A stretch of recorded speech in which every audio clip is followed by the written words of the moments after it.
출애굽기 20장 14절 한 절 말씀이니까요. 같이 한번 읽겠습니다. 시작. 간음하지 말라. 너무 짧죠. 서운하실 것 같아서 레위기 20장을 한번 가보겠습니다. 레위기 20장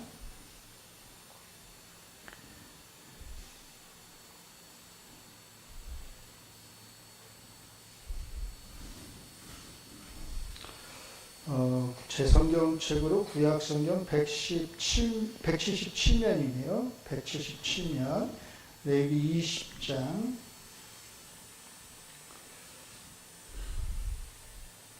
1절부터 23절까지 같이 읽겠습니다. 레위기 20장 1절부터 23절까지 177면 찾으셨으면 같이 하나님 말씀을 같이 읽겠습니다.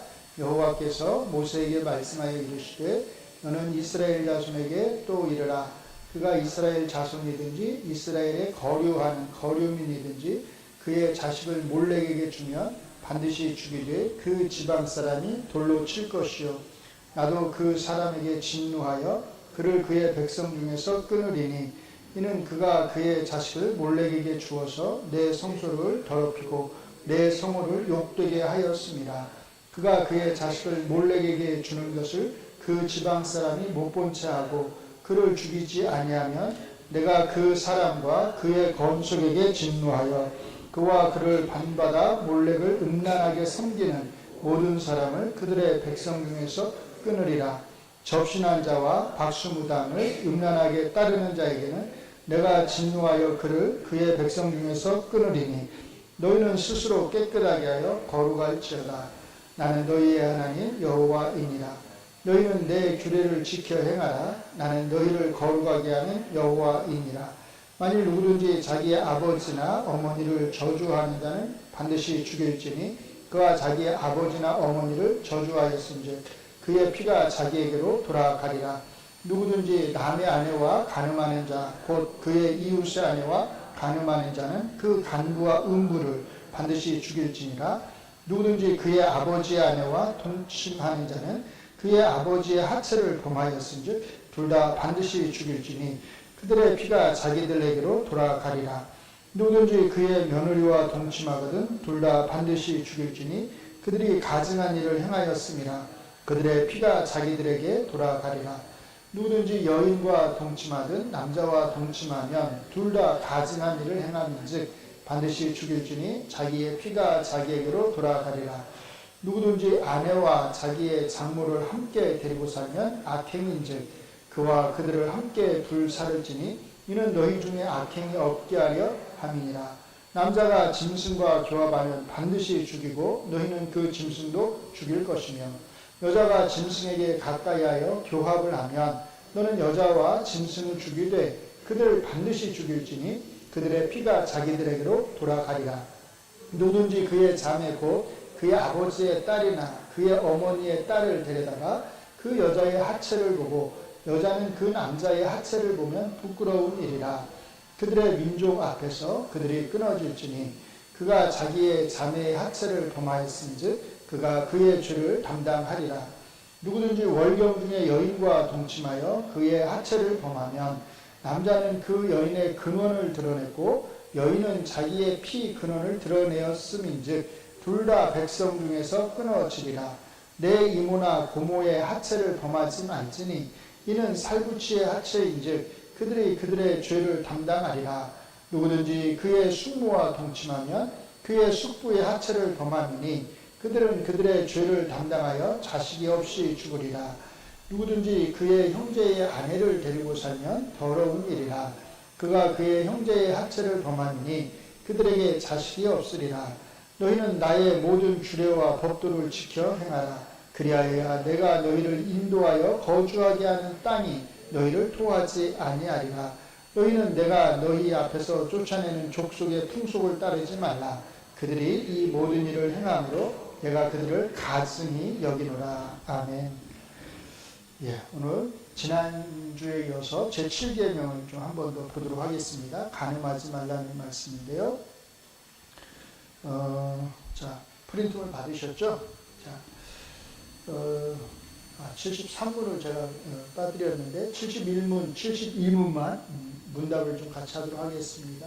70문부터 제가 하겠습니다. 제7계명은 무엇입니까? 제71문, 제7계명은 무엇을 요구합니까?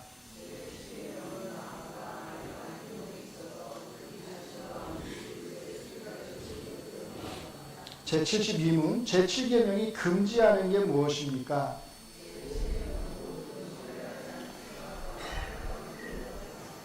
자, 지난주에 저희는 창세기 2장을 바탕으로 타락 전 하나님이 남자와 여자를 맺어주신 그 근본적인 관계가 무엇인지를 살펴보았습니다. 여자는 남자와 같은 본질을 가진 유일한 존재로서 남자를 마주할 수 있는 배필로 주어졌습니다. 그러므로 이제 남자는 자기의 부모를 떠나서 여자와 한 몸을 이루도록 하셨습니다. 이것은 단순히 아담의 외로움을 덜어주기 위한 일이 아니었습니다. 사람이 혼자 사는 것이 좋지 아니하리라고 말씀하셨을 때 같이 읽습니다.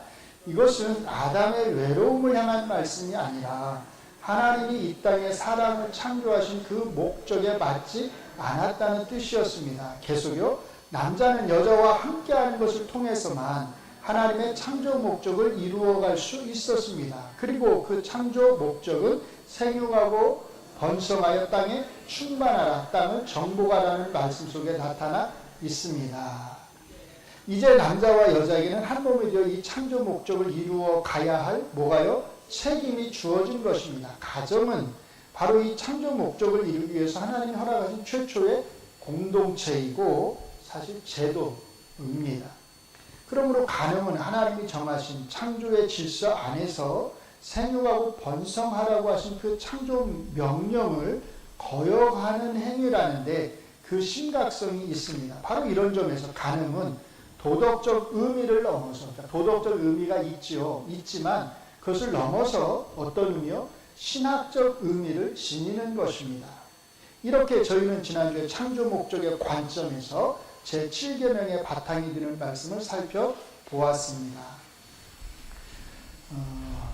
자, 거기 한 패러그래프를 같이 읽겠습니다. 이제 오늘은 거기부터요. 시작. 이제 오늘은 두 번째로 언약적 신실함의 관점에서 간음은 단순한 성적 범죄가 아니라 하나님이 세우신 언약적 관계와 신실함을 깨뜨리는 죄라는 것을 살펴볼 것입니다.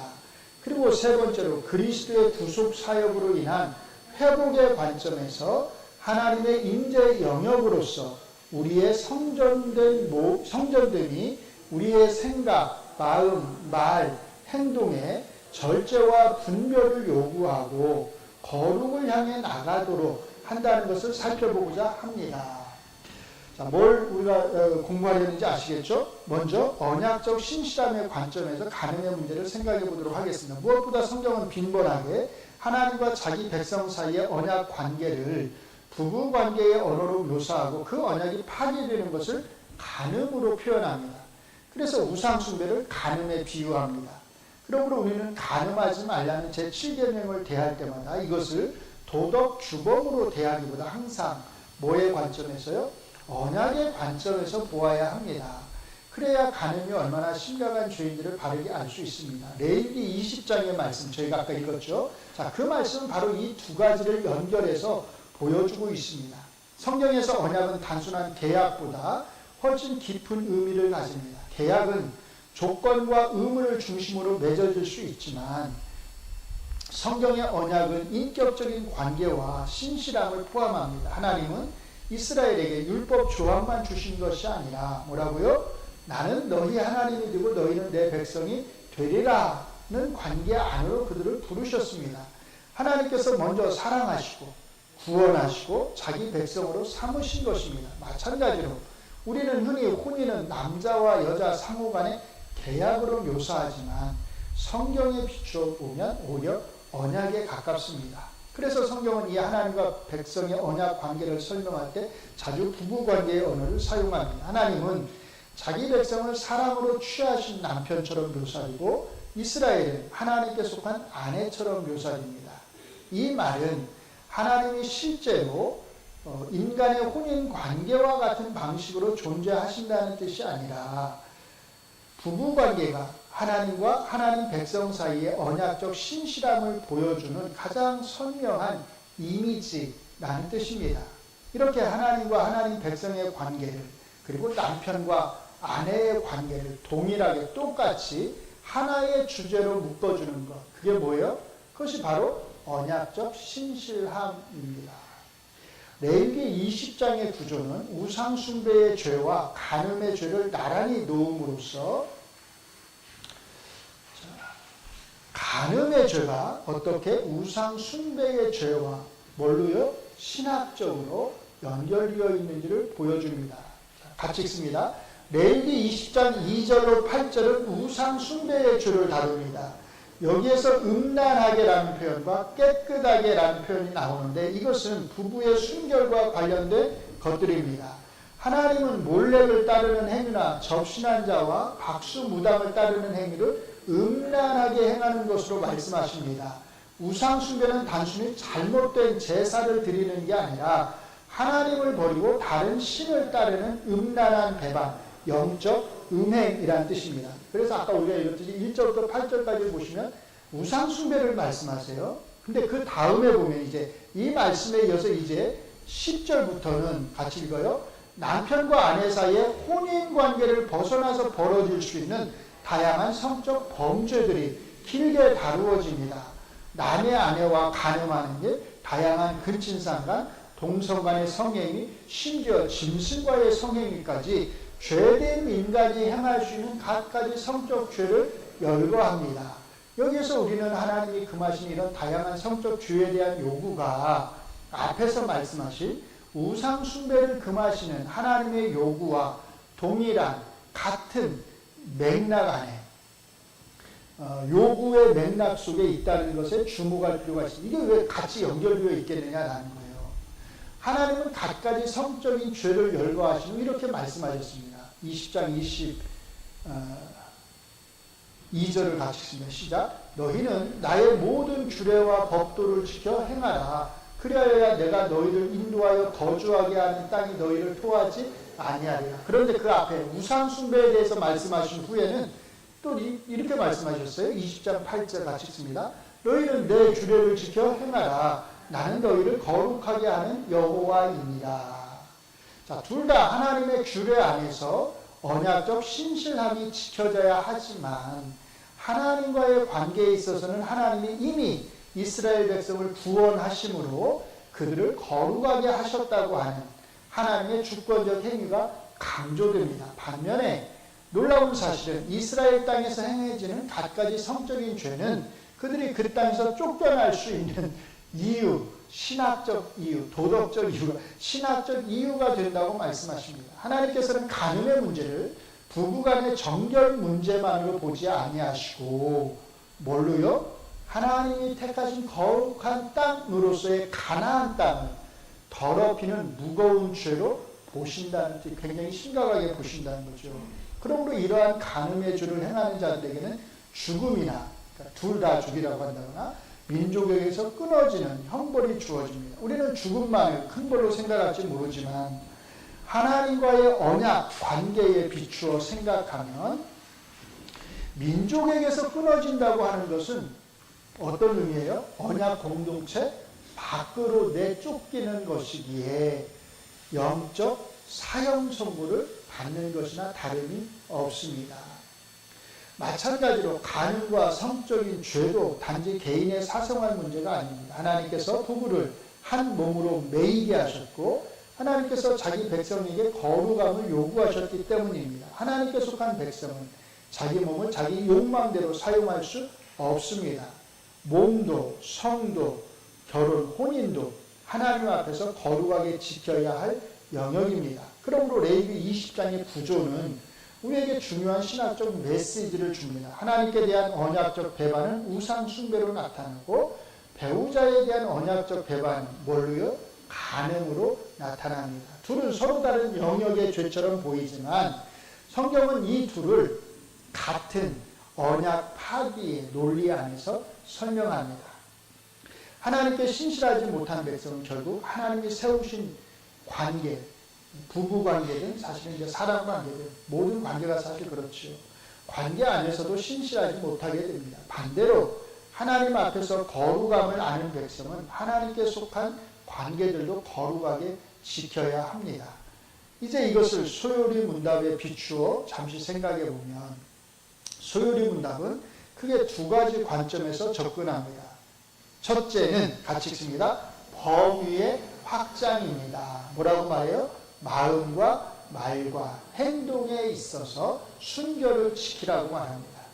이것은 예수님이 산상수훈에서 제7계명을 해석하신 말씀을 그대로 반영한 것입니다. 같이 읽습니다. 또 간음하지 말라 하였다는 것을 너희가 들었으나 나는 너희에게 이르노니 음욕을 품고 여자를 보는 자마다 마음에 이미 간음하였느니라. 예수님은 간음을 단순히 육체적 행위의 문제로만 보지 않으시고 마음에서 이미 욕망이 왜곡되어서 겉으로 드러나는 것이라고 보셨습니다. 그러므로 겉으로 드러나지 않는다 하더라도 음욕을 품는 것 자체가 이미 왜곡된 욕망을 통해 간음을 행하는 것으로서 제7계명의 정신을 어기는 것이라고 말씀하시는 것입니다. 왜곡된 형태의 욕망이 겉으로 드러나는 데는 말도, 우리가 하는 언어, 표현도 포함이 되는데 여기에는 같이 읽어볼까요? 성적인 농담, 음담, 패설, 누군가를 성적으로 대상화하는 말 등이 포함될 수 있습니다. 믿지 않는 사람들은 이것들을 너무 흔하게 하잖아요. 우리는 흔하지 않게 하면 되겠죠. 그게 아니라 아예 하면 안 되는 거죠. 그렇죠? 바울 사도께서도 이렇게 말씀하셨습니다. 같이 읽습니다. 음행과 온갖 더러운 것과 탐욕은 너희 중에서 그 이름조차도 부르지 말라. 이는 성도에게 마땅한 말이라. 누추함과 어리석은 말이나 희롱의 말이 마땅치 아니하니 오히려 감사하는 말을 하라. 무엇보다 간음과 관련된 결정적인 말씀은 고린도전서 6장 18절로 20절의 말씀입니다. 같이 읽습니다. 음행을 피하라. 사람이 범하는 죄마다 몸 밖에 있거니와 음행하는 자는 자기 몸에 죄를 범하느니라. 너희 몸은 너희가 하나님께로부터 받은 바 너희 가운데 계신 성령의 전인 줄을 알지 못하느냐. 너희는 너희 자신의 것이 아니라 값으로 산 것이 되었으니 그런즉 너희 몸으로 하나님께 영광을 돌리라. 자, 잘 보셔야 되는데요. 여기서 너희는 개개인, 여러분 한 사람 한 사람, 성도 한 사람 한 사람을 가리킵니다. 이 말씀은 구약의 창조 명령과 언약 관계에 더하여 같이 읽습니다. 이제 신약의 백성들에게는 예수 그리스도의 구속 사역으로 인한 하나님의 임재 영역으로서 각 사람의 몸 자체가 거룩하게 되었음을 말해줍니다. 놀랍죠? 우리 몸 자체가 거룩하게 된 거예요. 왜? 성령님이 우리 안에 거하시기, 우리 몸 안에 거하시기 때문에요. 이것이 바로 서두에서 언급한 세 번째의 것. 어떤 관점이요? 그리스도의 구속사역으로 인한 회복의 관점에서 간음의 문제를 보는 것입니다. 우리의 몸이 죄의 영향 아래에 있는 것은 사실입니다. 그래서 사후의 티끌로 돌아가는 것입니다. 그러나 몸 자체가 뭐는 아니에요? 죄악된 것은 아닙니다. 이걸 잘 기억해야 돼요. 우리 몸은 타락하긴 했지만 죄 덩어리가 아니에요. 성경은 몸 자체를 악한 것으로 보지 않습니다. 자, 그 다음 같이 읽을까요? 다만 죄가 우리의 몸과 지체를 도구로 삼아서 하나님께 불순종하게 만들 수 있음을 경고합니다. 그렇죠? 우리 몸은 죄 자체가 아닌데, 악한 것이 아닌데, 오히려 거룩한 것이 되었는데, 우리가 우리 몸을 간음하는 데 쓰면 잘못된 도구로 악하게 쓰는 거죠. 그렇게 될 수 있다는 거예요. 특별히 구속받은 성도의 몸은 같이 있습니다. 타락 전의 성결함과 거룩함을 회복한 몸으로서 하나님의 영광을 위해서 사용되어야 합니다. 그렇게 회복된 몸이기 때문에 우리 안에 누가 들어와 계시는 거냐면 성령님이 들어와 계시는 거예요. 자, 둘째는 같이 읽습니다. 대상의 확장입니다. 소요리 문답, 우리 자신과 뭐라고요? 우리 이웃의 순결을 지켜주도록 규정하고 있습니다. 간음은 내 자신의 순결만을 더럽히는 게 아니라 타인의 순결까지도 해치는 것입니다. 그러므로 레위기 20장에서도 간음을 행하는 자들의 경우 둘 다 죽이도록 명하는 것입니다. 그러나 소요림답은 제7계명을 적극적 명령으로 해석해서 우리 이웃의 순교를 지켜주라고 말합니다. 이것은 그리스도인들이 이웃의 순교를 지켜주기 위해서 보다 더 적극적인 노력을 해야 한다는 뜻입니다. 자, 어떤 적극적인 노력들이 있을 수 있을까요? 내가 다른 사람에게, 같이 있습니다. 내가 다른 사람에게 유혹을 당하지 않는 것도 중요하지만 다른 사람을 유혹하는 행위나 말, 모습을 하지 않아야 한다는 뜻입니다. 이것은 특별히 남녀의 관계에 있어서 우리가 사용해야 할 언어의 절제, 행동의 절제, 그리고 옷차림에서의 절제 등을 포함할 수 있습니다. 같이 있습니다. 또 이와 같이 여자들도 단정하게 옷을 입으며 소박함과 정수감으로 자기를 단장하고 따은 머리와 금이나 진주나 값진 옷으로 하지 말고 오직 선행으로 하기를 원하노라. 이것이 하나님을 경유한다 하는 자들에게 마땅한 것입니다. 이것은 여성을 향한 말씀이지만 기본적으로 사실은 여성에게만 해당되는 건 아니에요. 남자와 여자 모두에게 해당됩니다. 그리스도인은 자신의 말과 태도와 옷차림까지도 자기 표현의 개성을 표현하는 그런 도구로만 생각하지 않고 하나님 앞에서 이웃을 배려하는 방식으로 사용해야 합니다. 같이 있습니다. 간음하지 말라고 하는 구약성경의 제7계명은 예수님에 의해서 육체적 관계뿐만 아니라 그 생각과 마음과 언어에 의한 것까지 포함하게 되는 것으로서 재해석됩니다. 다시 말해서 하나님이 제7계명을 주신 그 본래의 목적과 취지가 명백하게 드러나게 예수님이 그걸 밝혀주십니다. 재해석이라는 말은 다르게 해석했다는 말이 아니라 하나님이 그 계명을 주셨을 때 그 본래 목적과 의도를 우리에게 바르게 가르쳐 주셨다는 것이에요. 물론 예수님의 말씀에 따르면 우리 중 누구도 제7계명을 바르게 지켰다고 말할 수 없습니다. 그러므로 제7계명은 같이 읽습니다. 우리를 간음하지 말라 말하는 데가 간음하느냐라고 하는 바울 사도의 책망 앞에 서게 하며 누구든지 온 율법을 지키다가 그 하나를 범하면 모두 범한 자가 되나니 라고 하는 야고보 사도의 선언 앞에 우리를 세웁니다. 그러므로 제7계명은 우리를 스스로 의롭다고 말할 수 없는 자리로 데리고 갑니다. 간음하지 말라 말하는 데가 간음하느냐는 바울 사도의 책망 한 번 더 들어갔네요. 자, 그러나 밑에 두 번째 줄이요. 그러나 이 말씀들은 우리를 절망시키기 위해서 주어진 것이 아닙니다. 우리로 하여금 더욱더 그리스도의 의를 붙들게 하고 우리 안에 계시는 성령님의 도우심을 의지하게 합니다. 우리는 제7계명 앞에서 뭐를요? 자신이 연약한 자임을 정직하게 인정해야 합니다. 그러나 그 인정은 우리를 죄로 끌고 가는 인정이 아니라 죄에 저항하게 하는 인정입니다. 그렇죠? 하나님의 백성은 무음한 자가 아니라 자신의 죄성과 약함을 인정하는 자여야 합니다. 같이 읽습니다. 이런 인정이 그를 죄로 이끄는 것이 아니라 성령님의 도우심을 힘입어서 죄에 저항하며 거룩함을 추구하도록 만들기 때문입니다. 특별히 교회 공동체의 한 성도로서 각각의 성도들은, 자, 이게 이제 중요한데요. 개인에서 교회 공동체로 가는 거예요.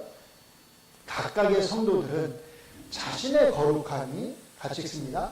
교회 공동체 전체의 거룩성과 연결되어 있다는 것을 생각하면서 모든 말과 행위에 있어서 항상 절제와 삼감의 태도를 보일 수 있어야 합니다. 계속 읽습니다.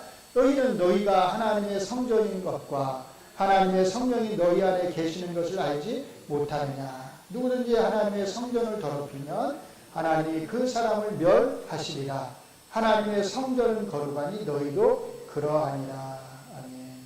자, 아까 우리 고린도전서 6장에서도 비슷한 말씀 맞죠? 근데 고린도전서 6장에서 성전은 너희는 누구라고요? 각 사람 한 사람 한 사람.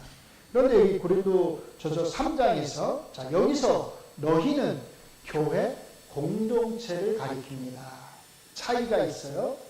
그러므로 고린도전서 6장이 우리에게 가르쳐준 각각의 개인으로서의 성전된 우리의 거룩함이, 같이 읽습니다. 교회 공동체의 거룩함과 뗄 수 없이 연결되어 있다는 것을 보여주는 중요한 말씀입니다. 계속 읽어요. 지금까지 우리는 창조 목적, 언약적 신실함, 그리고 그리스도의 구속 사역으로 인한 회복의 관점에서 간음의 문제를 생각해 보았습니다. 그리고 이 문제는 결국 교회 공동체의 거룩함과도 연결되어 있는 것을 보았습니다. 교회를 사랑하는 성도는 가정의 거룩함을 지키고 성전으로서 자신의 순결을 지키기 위해 항상 기도하고 말씀을 의지하며 성령님의 도우심을 구하는 겸손을 보일 것입니다. 우리 모두가 이것을 잘 기억하면서 우리 몸을 하나님의 영광을 위해 사용할 수 있기를 바랍니다. 아멘. 아멘. 기도하겠습니다. 하나님, 타락한 우리의 몸을 하나님께서 회복시켜 주시고 우리 주님의 십자가와 그 부활의 구속의 은혜로 회복시켜 주시고 우리 안에 하나님의 영이신 또 아들의 영이신 성령님을 보내주셔서 거하게 하신 것을 감사합니다. 우리의 몸이 이렇게 거룩하게 되었는데 우리가 어떻게 이 거룩한 몸을 더럽힐 수가 있겠습니까? 말로든 행동으로든 또 생각으로든 하나님께서 거룩하게 만들어주신 우리의 몸을 거룩하게 잘 지켜나갈 수 있도록 도와주시고 또 우리의 거룩함만을 지키려고 애쓰는 것이 아니라 타인의 거룩함도 지켜주기 위해서 우리가 함께 애쓰게 하여 주시옵소서. 결국은 이 모든 것이 하나님께서 그 아들을 통해서 세우신 이 교회 공동체의 거룩함을 지켜나가는 것이며 교회 공동체의 영광을 드러내는 일인 줄 압니다. 이 모든 것들을 생각할 때에 우리가 우리의 몸과 또 행실과 생각과 마음의 자세를 어떻게 하고서 살아가야 할지 너무나 분명한 줄 압니다. 이 모든 말씀들에 우리가 깊이 순종하고 따를 수 있는 믿음 또 마음의 자세 결단을 허락하여 주시옵소서. 예수님 이름으로 기도합니다. 아멘.